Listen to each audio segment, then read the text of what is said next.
Some ponderings, as if you hadn't had enough. The Director of National Intelligence has ostensibly created a new centre for the sharing and analysis of information and intelligence about foreign interference in the US elections. Oh no, not again. And its real focus is likely to be much more nefarious.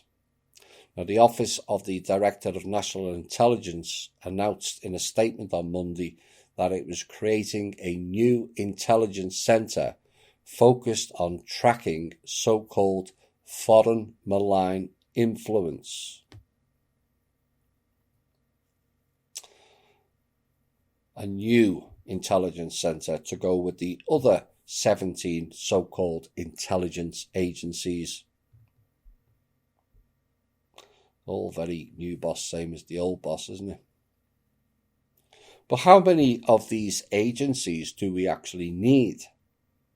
Because not one of them are beneficial to the people. And it's all about global control. In the future, we're going to need to scrap 15 of the main intelligence agencies and go down to 2. One for domestic and one for international. And that's it. Because the rest of them are a complete waste of public money and offer zero value to anybody but the old system. So this new entity, known as the Foreign Malign Influence Centre, was mandated in the recent Intelligence and Defence Budget Authorisation Acts, representing the reality that the impetus for its creation came from Congress and not the intelligence community. For example, the most recent defence expenditure authorisation required that the ODNI establish a, quote, social media data analysis centre, unquote. Really think it's about tracking foreign influence? No. To coordinate and track foreign social media influence operations by analysing data voluntarily shared by US social media companies. They already have it, so why do you need this new centre? They already have it. It's called the CIA and NSA, along with their subsidiary companies like Google and Microsoft, plus the Facebook Israeli junta alongside Debka and Mossad. So why do we need any more? And based upon this analysis, the ODNI would report to Congress on a quarterly basis, providing they turn up, that is, on trends in foreign influence and disinformation operations to the public. As envisioned by Congress, the intelligence community would determine jointly with US social media companies which data and metadata will be made available for analysis. This is why they've been sending out the new terms of condition. You can guarantee it. And in short, the intelligence community, using data obtained from social media accounts of American citizens, will report to Congress how this data influences the political decision-making of these same American decisions, or not American citizens, not decisions. But here's a novel and common sense idea. How about Congress does things solely for the benefit of the people, and all social media issues of how they vote ends?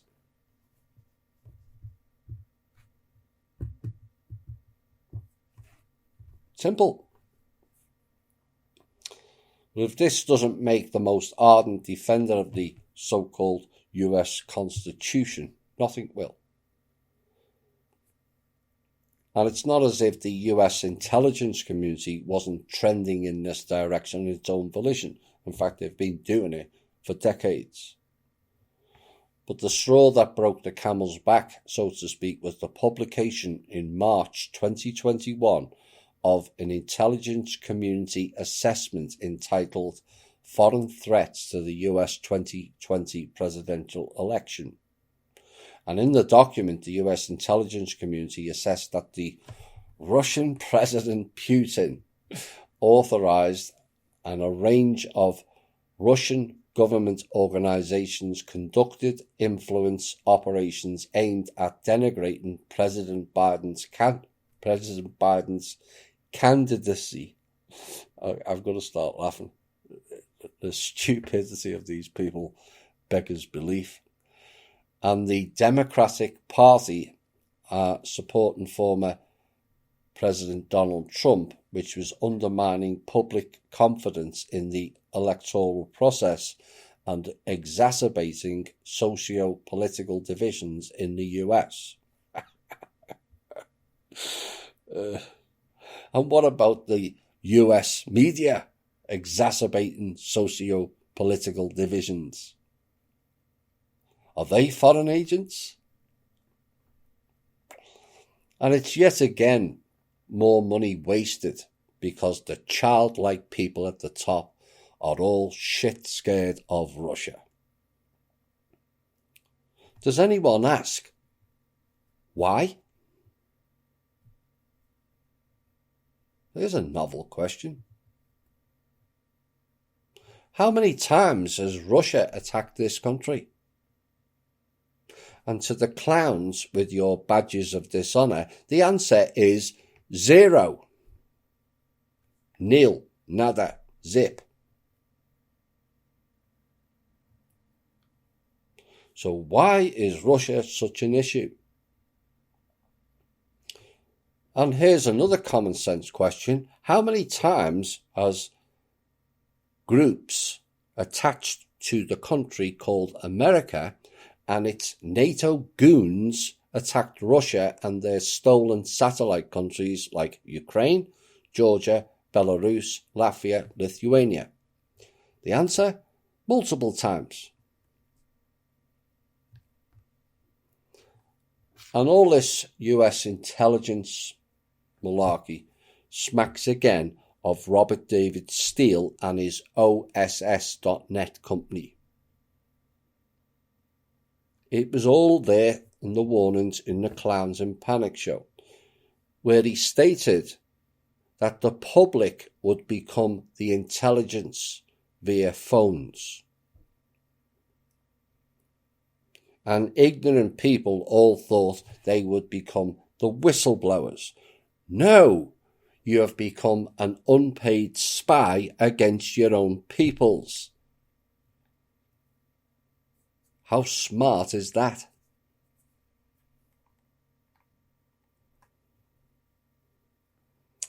We're back to India again. Oh, this is going to make me smile and grin. An Indian study has found that the SARS-CoV-2 virus spares smokers and people with the O blood group. Now, the Sero survey conducted by the Indian Council for Scientific and Industrial Research also found that vegetarians also have less seropositivity, SERO, than the rest of the population. And the Pan-India Sero Survey studied the presence of antibodies against SARS-CoV-2 in people.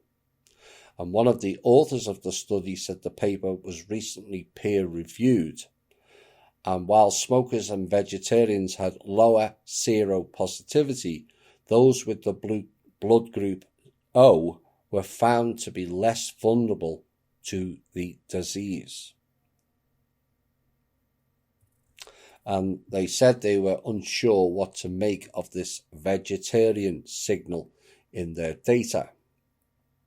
Now, India has the highest percentage of vegetarians in the world by far, at up to 40%, while just 12% of its population smokes. Meanwhile, blood group O people generally function best on a high animal protein diet. Which is why I've said consistently, you eat what you need. Some people need an animal diet. Some people cannot do the vegan diet. They will die. Now, interestingly, the findings of the survey also corroborate observations made in countries including the United States with regard to the lower percentage of smokers being infected severely with the coronavirus. And the Indian survey was done by a team of 140 doctors and scientists, and it reviewed more than 10,000 voluntary participants. And the most interesting finding was that though COVID-19 is a respiratory disease, smokers tend to be less affected by it. Oops. And the inference made in the study is that smoking increases the mucus production, resulting in the creation of a certain resistance against the virus. More specifically, smoking increases ACE2 receptors in cells, and that has powerful anti-inflammatory effects on the body. Don't take ibuprofen, have a smoke. It'll work better and you'll have less side effects. Now, the paradoxical thing is that SARS-CoV-2 enters via these same receptors, yet smokers are almost completely protected via this pathway. Now, regarding the blood groups, the survey says that while people with group O are less vulnerable, those with B and AB are at higher risk. And the report also cites earlier findings in France, Italy, China and America regarding the connection between smoking and the coronavirus infection.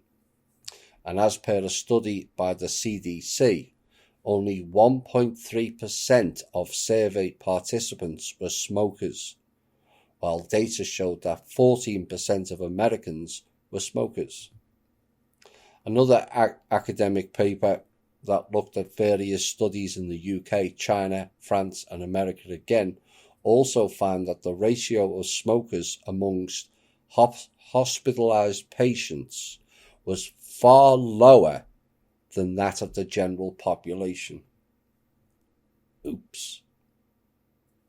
For example, in the UK, the national rate of smoking is 14%, but smokers constituted only 5% of the hospitalized patients. In France, the percentage of smokers among COVID-related hospitalizations was a lowly 7%, while the national average of smokers was above 30%. And so now you know why there was a ban on smoking enforced. Yet ignorant people thought it was all for their own health. Natural tobacco is a high vibrational plant and beneficial. Pot is a low vibrational plant when burnt.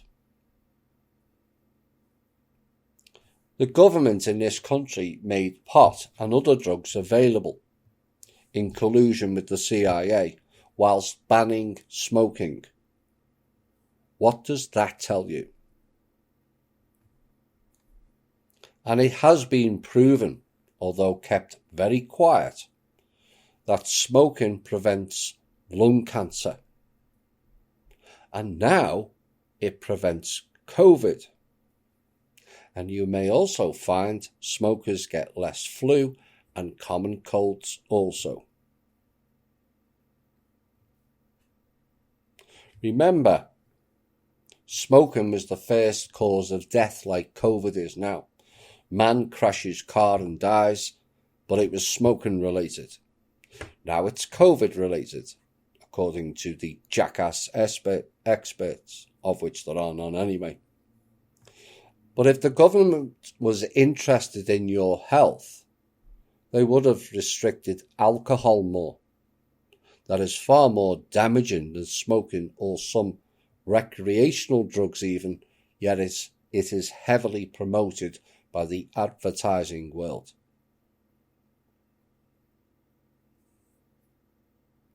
But there is 3 other elements to stopping people smoking. Those that consume blood, those that consume adrenochrome, don't want nicotine in the bloodstream. And finally, certain off-world groups don't like the taste of humans who smoke. And no, I'm not joking. A smoke a day keeps the reps away. Talking about that, I'm going to have a smoke.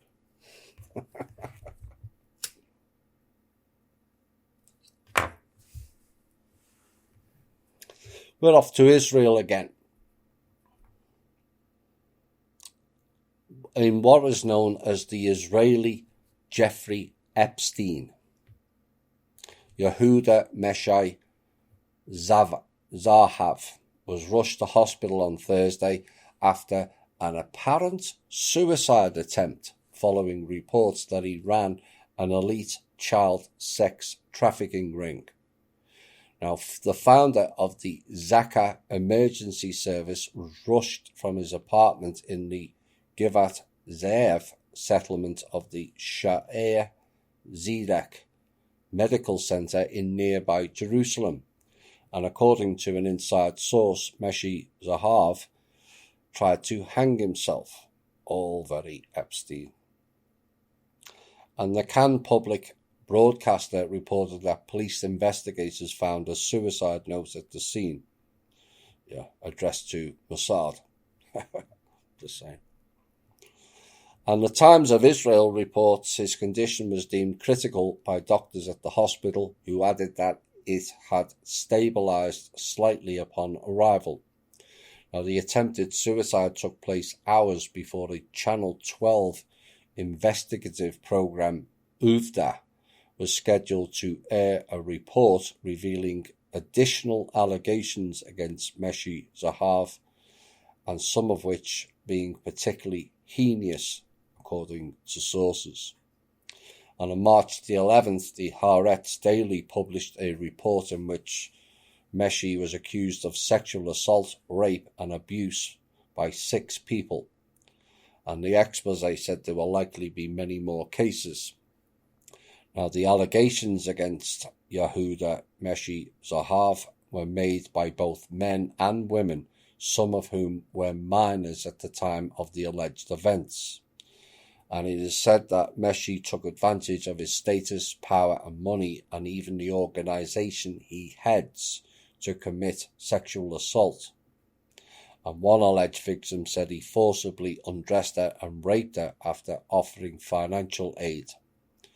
And the woman said that while Meshai Zahav forced himself on her, he threatened, "If you talk, a Zaka Jeep will run you over."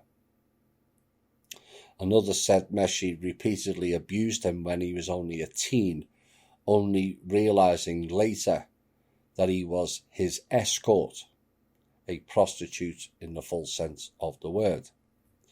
And of the first 6 allegations reported, the earliest was from 1983 and the latest from 2011.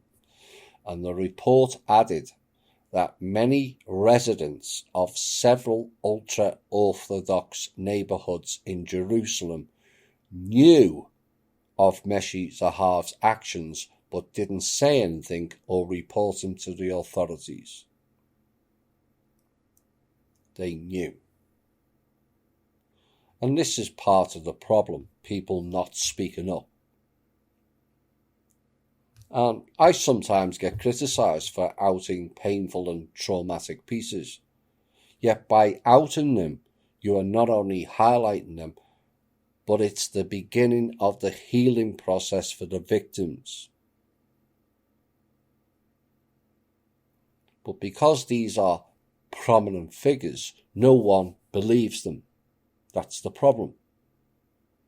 Now, new alleged victims spoke with Haaretz after the initial report, including a 40-year-old woman who said she was assaulted in 2014 at age 33 when she turned to Meshi for help.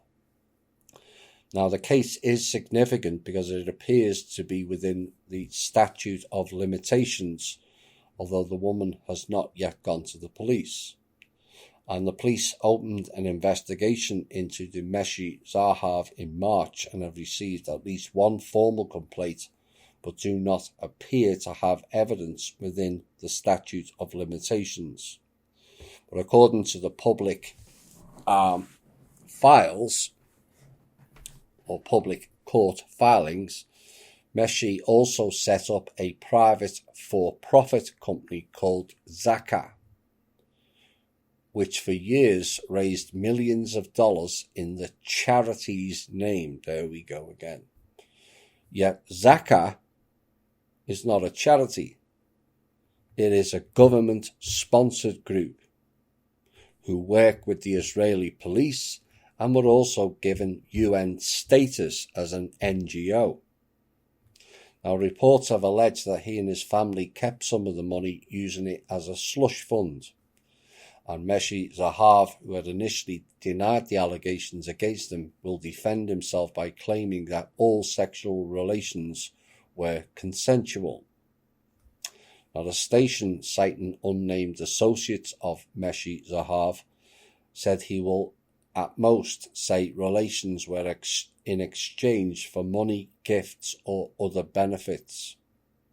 And days before the initial report, Meshi was declared a winner of the Israeli Prizes Lifetime Achievement Award for his contributions to Israeli society.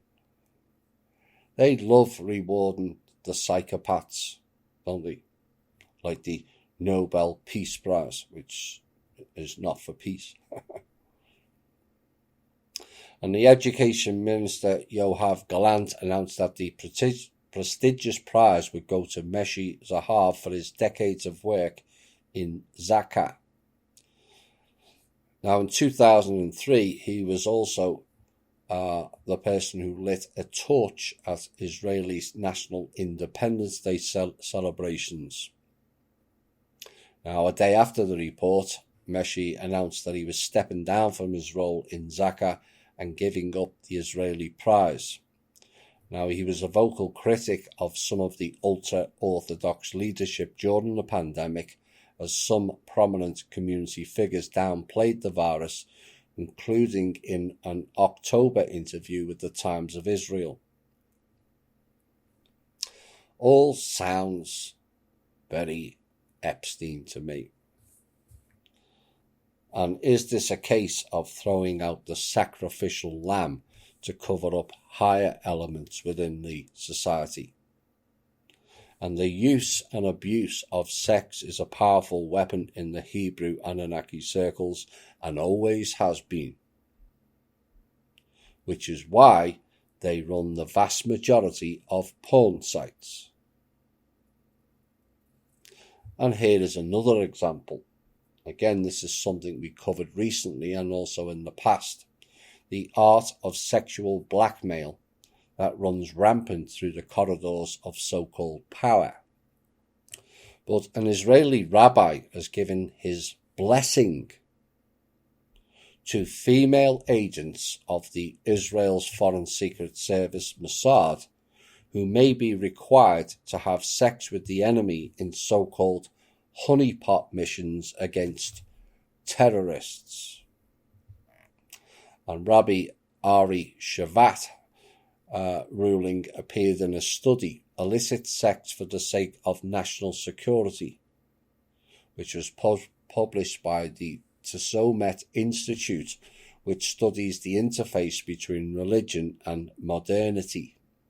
But Shvat wrote that honeypot missions are not just a thing of modern-day espionage, such as the late 1980s capture of Mordechai Vanunu, who was the Israeli nuclear technician who revealed details of Israel's nuclear program, or the January 2010 assassination of the alleged terrorist Mahmoud al-Mabhouh in Dubai.